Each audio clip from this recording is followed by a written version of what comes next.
Kémy Séba,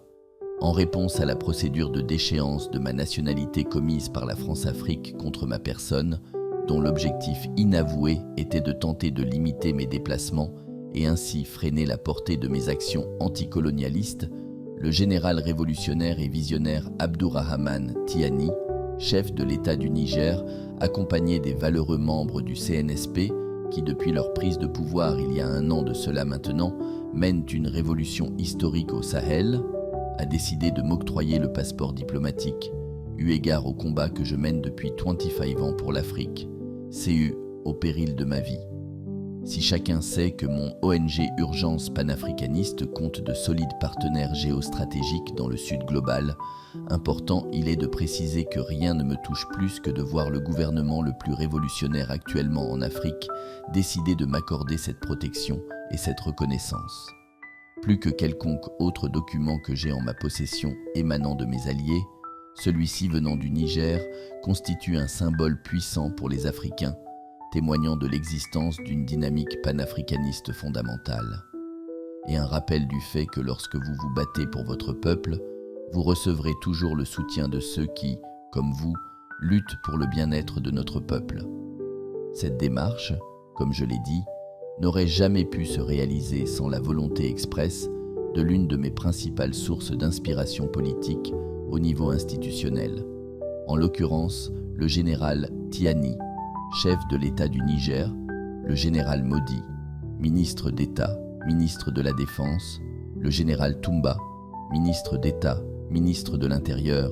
le colonel-major Abdourahmane, porte-parole du CNSP, le colonel Sahabi, secrétaire permanent du CNSP, et tous les autres membres du CNSP que je n'ai pas cités. Sans oublier, enfin, mon bien-aimé frère Oumarou Abdourahmane, l'homme des réseaux panafricanistes au Niger, pièce centrale de la révolution africaine.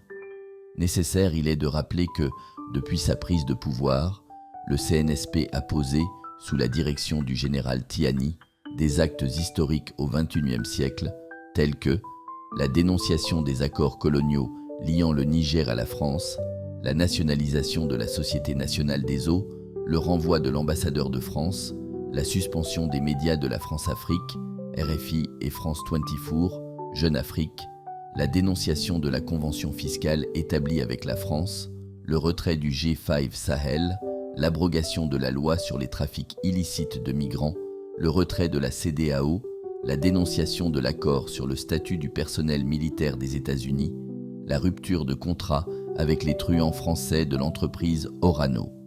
Le patriote béninois que je suis et qui a un projet politique à long terme pour son pays, se sent profondément concerné par la révolution panafricaniste au Niger, tout comme le Martiniquais Frantz Fanon s'est senti appelé par la révolution en Algérie, l'Afro-Américain Stokely Carmichael par la révolution panafricaniste au Ghana et en Guinée,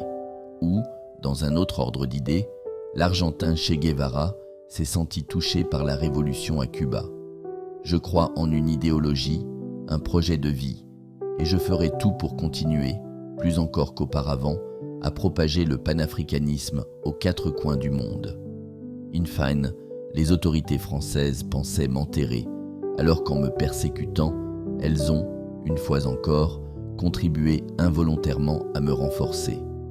Cher gouvernement néocolonial français, merci pour votre imbécilité.